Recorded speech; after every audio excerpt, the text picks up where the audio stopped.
Hello, everyone. My name is Brianne Lazinski, and I am the creator and person behind Soul's Compass Healing. I am taking a step up in the world today by showing you my face up close, and I got a semi-proper microphone, and hopefully this is improving the quality of my videos. I find it very uncomfortable making these videos and putting them out there. It is definitely a challenge for me. And so I'm growing through it and I'm doing it anyways. And I want to thank you for participating on the other end of it, because it's very weird for me to talk at a camera about some of the deepest and most profound things about life, in my opinion. So, anyways, I thought that on this full moon in Pisces happening on August 30th, 2023, that I would take the opportunity to talk about Pisces being such a vast, meaty, incomprehensible archetype. There are in an infinity of different ways that this archetype can be interpreted. It is all of the other signs of the zodiac combined into one, and it is the collective unconscious and consciousness. So, yeah, it's a lot. And it's also the age that we as a human species are coming out of from the last roughly 2,000 years as we slowly transition into the age of Aquarius. And so I thought that it would be helpful for probably both me and you if I were to distinguish my counseling practice, my astrology reading, my energy reading, my Akashic record dives from everything else that is being presented out there in the land of YouTube and beyond. So for me and my services, there are this isn't for spiritual entertainment. It's just simply not. There's plenty of folks out there who are in this business for these purposes, to provide spiritual entertainment for others and to receive money in exchange for entertaining people in this way. And yeah, that's not me. I am here to be real with people and actually really help people. I've worked intensively with children, youth, and families my whole life, and so the fact that helping people, that business has in the New Age movement morphed by and large into spiritual entertainment is truly heartbreaking for me to see. I also am not about spiritual bypassing. And so this can take many forms. It can be, the typical bright siding, that look on the bright side, love and light and all of that. And it can also be spiritualizing things, phenomena, feelings, whatever it may be, when it's not appropriate or necessary to do so. And so an example of this might be like, let's say, let's say perhaps there's a relational dynamic going on in a person's life where the most helpful thing for them is to learn how to create and set a boundary. And instead of doing that, they sort of lose themselves in like boundary creating rituals by themselves in their bedroom. It's like, if that ever translates into walking up to another human in their life and practicing setting a boundary, then that's a step forward, most definitely. Um, but but if it doesn't, if it's kind of just staying in fantasy land, so to speak, it's not helpful. Um, Also, what I'm not about is I am not about spiritual sadomasochism. So, in my view, the idea of atonement and original sin is nonsense. It is extremely harmful, and it has perpetuated in a very insidious nature the last 2,000 years of the Pisces age. This has been ingrained into our collective consciousness and unconsciousness. None of us are immune to it.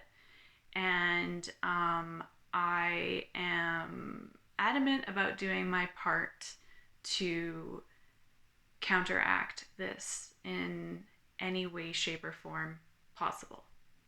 So, what does that mean? That means that I am not about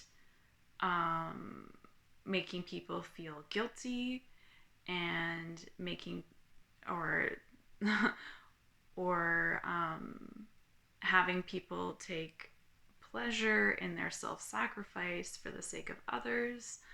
I'm not about people taking pleasure in punishing others either. So, yeah, what am I about then? Well, I'm an evolutionary astrologer and I am a social worker, so I have honed the skill of connecting the dots between real life and natural law. I work on the basis of analyzing cause and effect, and therefore coming to clarity from that place. So, evolutionary astrology, in a nutshell, is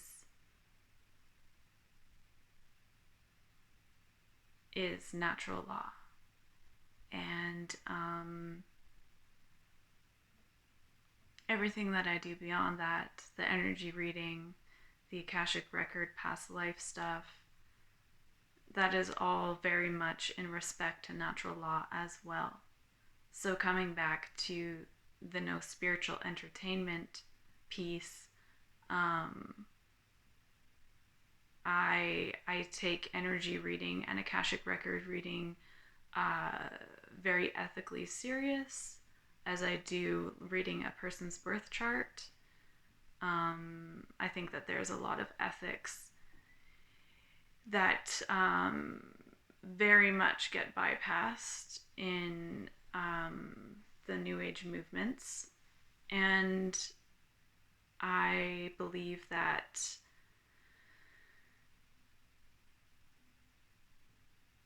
doing things like looking at a person's birth chart through the lens of evolutionary astrology, reading their energy, doing past life work, it is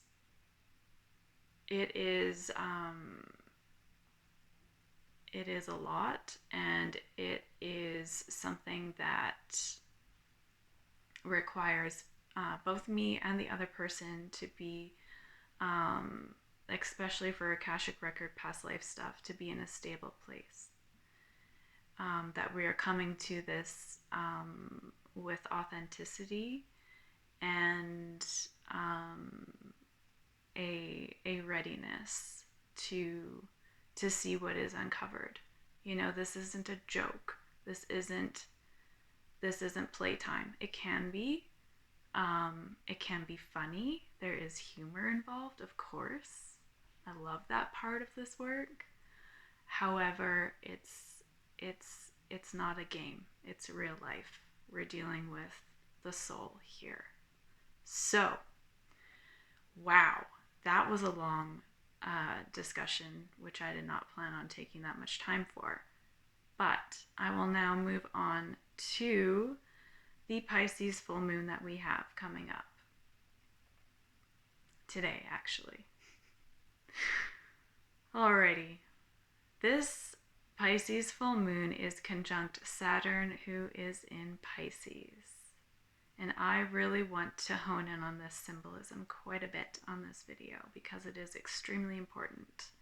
When we think about Saturn in Pisces, we can think about the fact that when COVID happened, Saturn was in Aquarius, and therefore there was a testing of our structural systems of society to the point that they had not been tested before.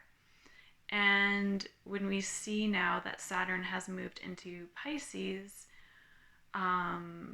what we are observing is the gaps in the system that were observable before, for sure, and now are like gaping holes in the concrete of the foundation of the structure of our society, right? Like it's more than observable. It's freaking obvious, and obvious to people who are in privileged positions. You know, it was obvious to oppressed peoples for a long time.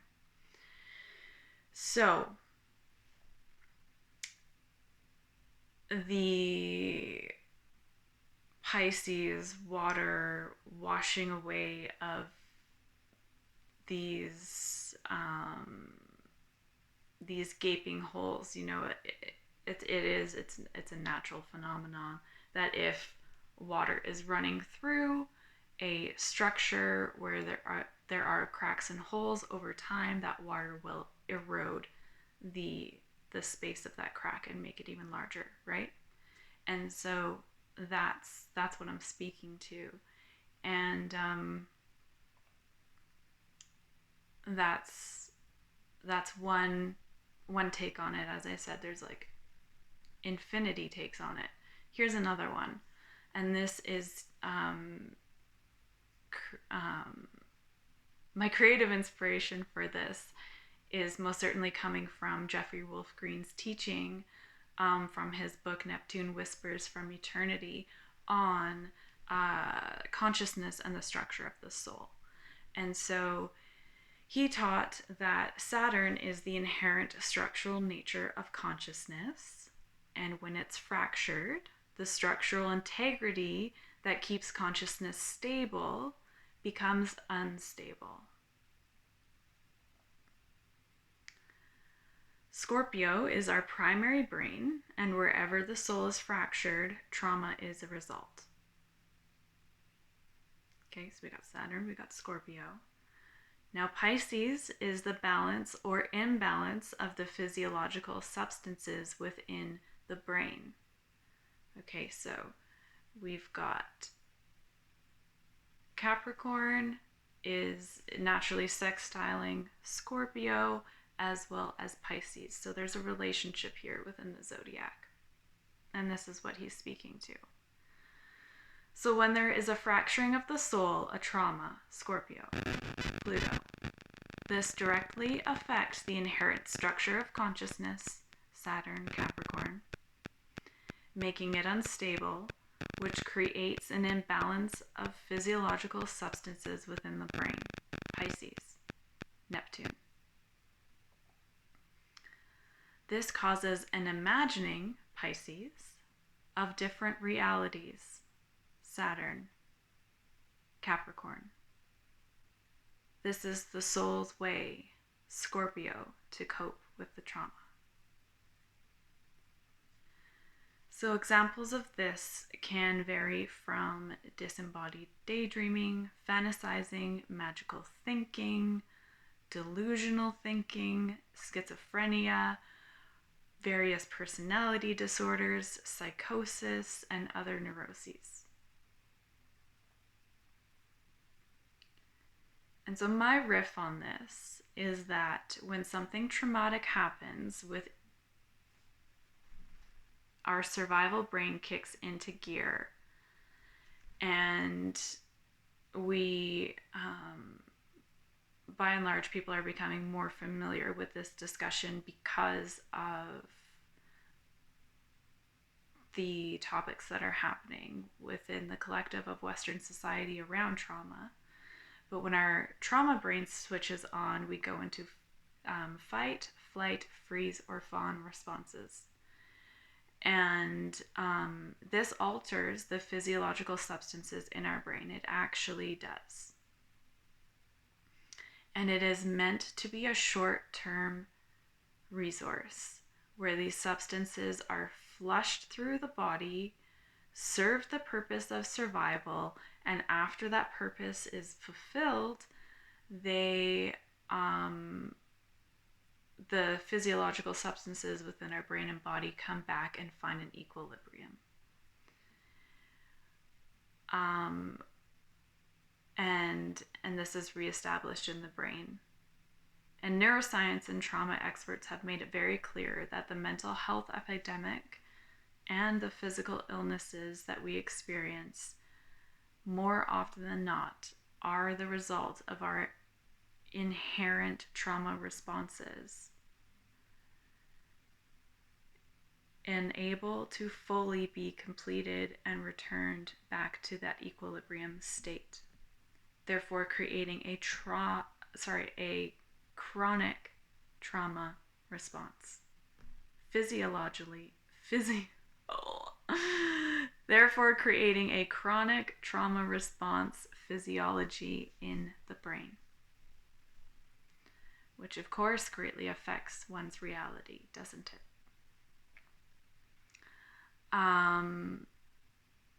So this is how a person can stay in the freeze response more or less for years, decades of their life even. The impact on this person's reality can be easily measured by taking a look at their mental, physical, emotional, spiritual health, their relating patterns with other humans in their life, the presence of addictions or not, and so on. And so this is really the realness and the meatiness of what Saturn and Pisces is, folks. And it brings me to talk about an anti-oppressive approach, because trauma, that word, is something that, in my view, pretty much every human, if not, actually, yeah, all humans have experienced trauma. And the degree, severity of that trauma and its impacts on our physiological brain, and therefore the impacts on our reality, vary greatly. You know, it's not a one size fits all at all. And so we need to talk about something that I learned way back in university in one of my favorite classes, anti-oppressive social work, that was about it's just the imagery of, you know, when people are starting a race and folks are, you know, at different starting blocks. That's what life is like for all of us. We are all born on different starting blocks, okay? We are all born into different families with its own makeup of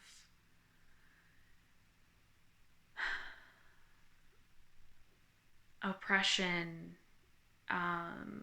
or privilege for some. And so this pertains to issues such as ableism, white supremacy, sexism, classism. And this is just to name a few.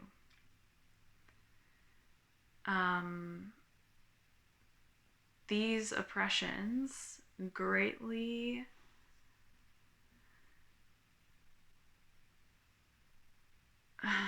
what was I going to say? Yeah,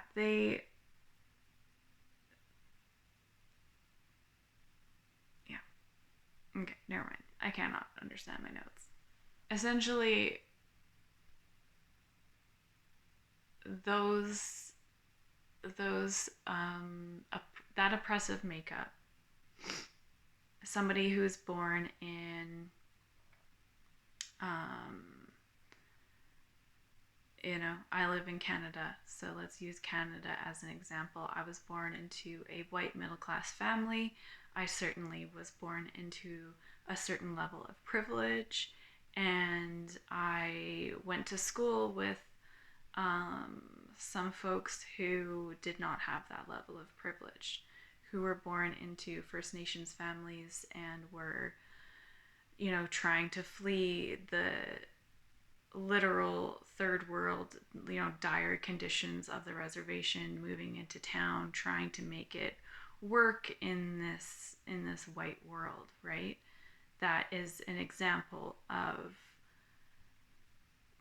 two different family systems operating within the same structure of society and having very different traumas, very different fragmentations of the soul, and therefore very different structure of the brain physiologically. And so, yeah, a very different reality. And why am I talking about this? Because it's extremely important. I feel like a lot of the times this is not taken into account. Um, and it is of utmost importance when counseling folks that this is being paid attention to, because some simple piece of advice that may work for someone like me, a white, raised in middle class woman, might not be so simple for somebody else. And so those of us who are wanting to do our good work in the world need to be aware of that. Different realities.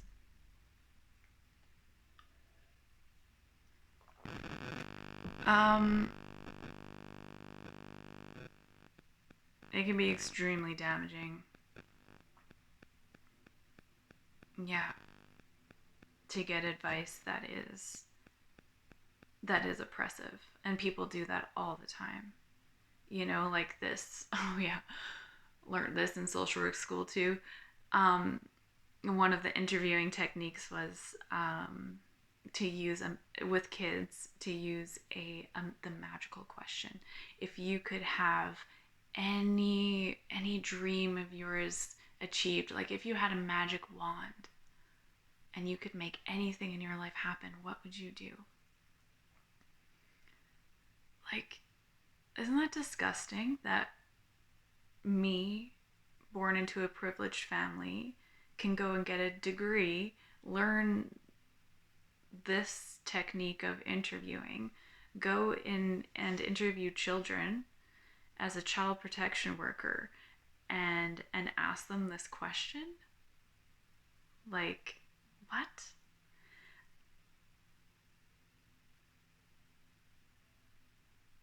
And often the answers that I would get, it would just be like, well, now what? Well, now what? Right? Because lives are complex. It's not as simple as waving a magical wand at things, isn't it? And the reason why I'm speaking about this is Pisces, okay? We can get caught up in the delusion that magical wands exist for complex problems, and they don't. Alrighty, moving along.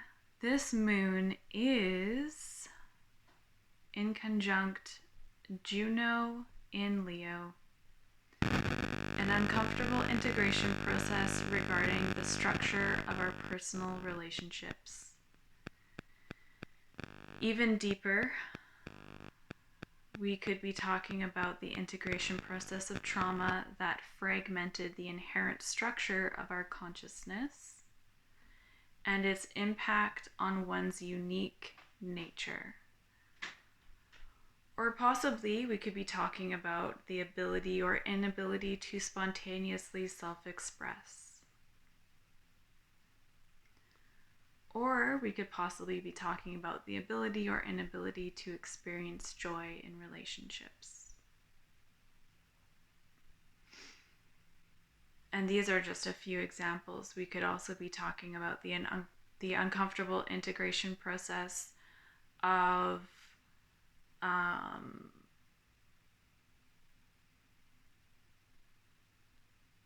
how the Piscean sadomasochism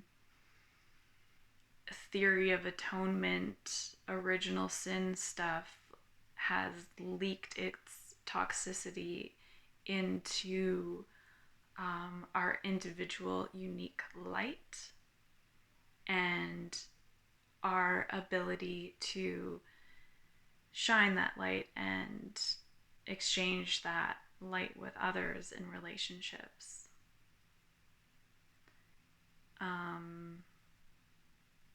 Yeah. It could also be the uncomfortable integration process of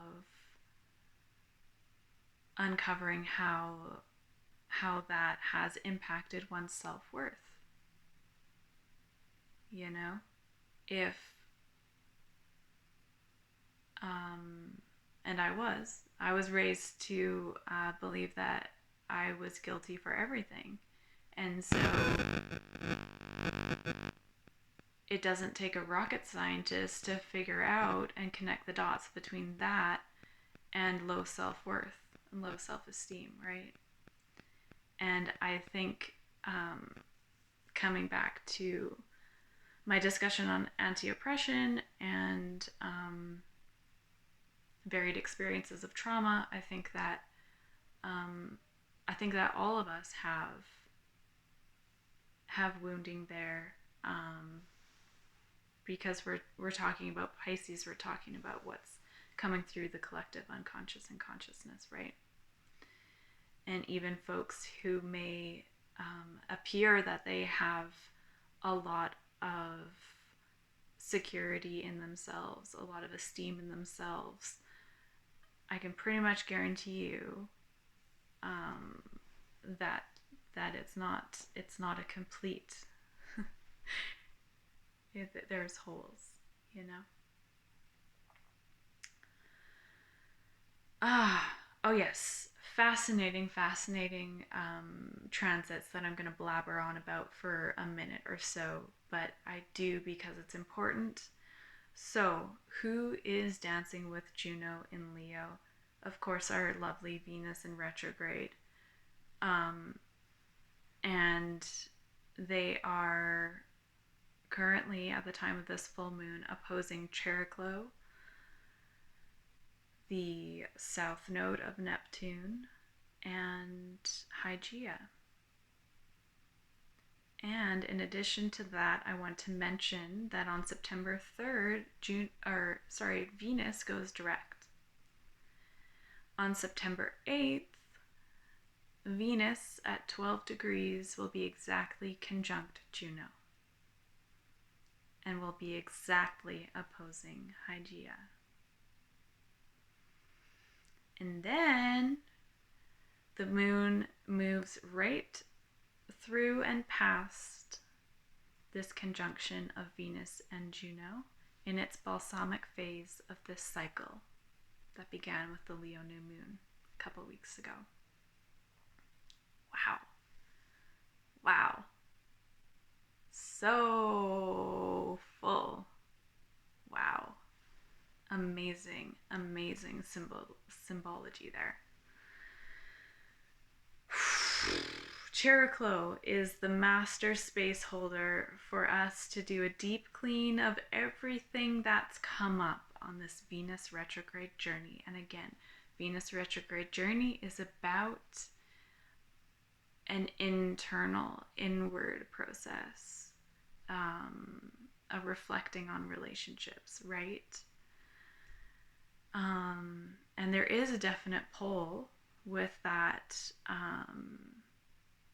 opposition, including the south node of Neptune, towards clearing out the collective unconscious and consciousness too.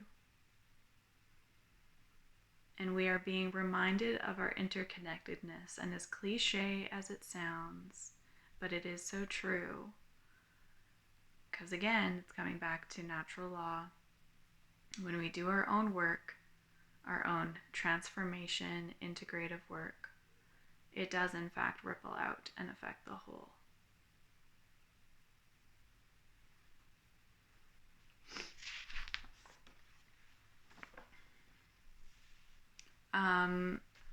I want to also talk about Neptune, who's ruling this full moon, has been in its home sign of Pisces for quite a while and has been sextiling Pluto and Uranus, who is actually now retrograde in Taurus.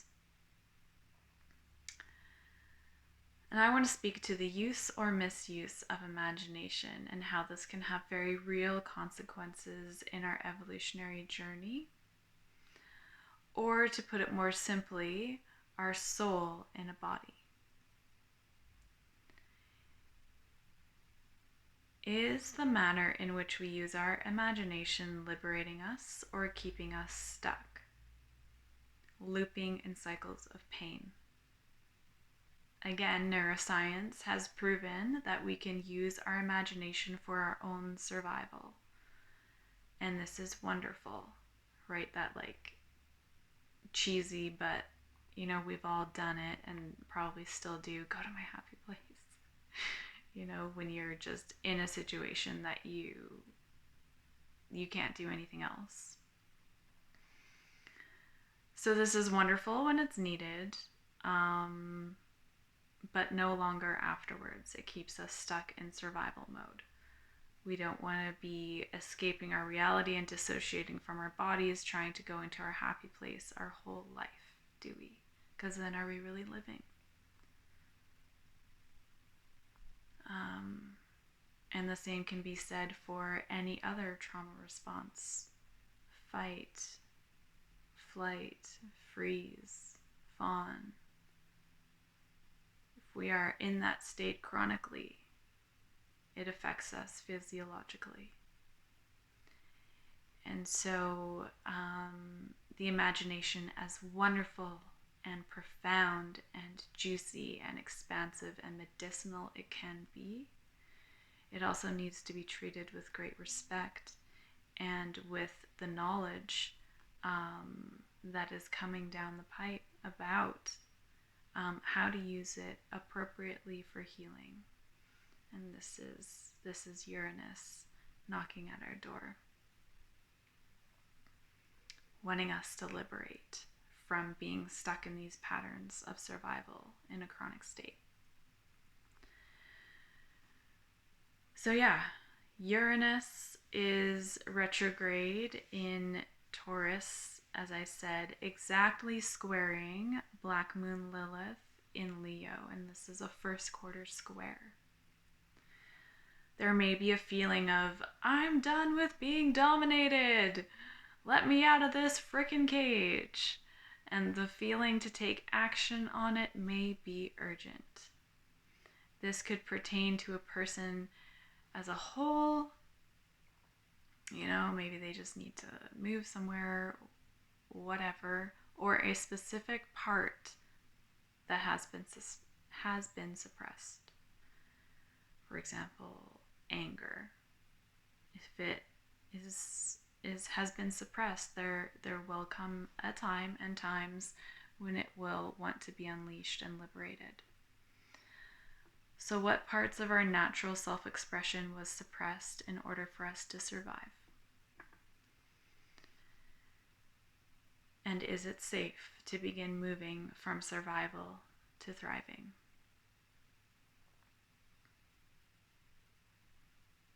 Lastly, I would like to talk about Neptune and Pisces opposing Pallas Athena, Mercury retrograde in Virgo, and also waning away from this opposition is Mars in Libra and the early signs of Libra.